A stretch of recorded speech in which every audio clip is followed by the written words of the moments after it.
Ciao ragazzi, nel video di oggi vi mostrerò come attivare la digitazione vocale su Samsung Galaxy A22.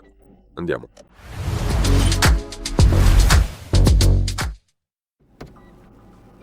Ok, quello che dobbiamo fare è andare nelle impostazioni che si trovano proprio qui. Poi premete sulla lente di ingrandimento e scrivete voce e tutto quello che dovete fare è premere su input vocale. Hai tutte queste opzioni qui, ma dove dobbiamo andare è su input vocale e selezionare input vocale Samsung o input vocale Google, perché se metti nessuno, non funziona. Ok, ora funziona. Lascia che ti mostri. Ok, crea nota e qui hai questo microfono.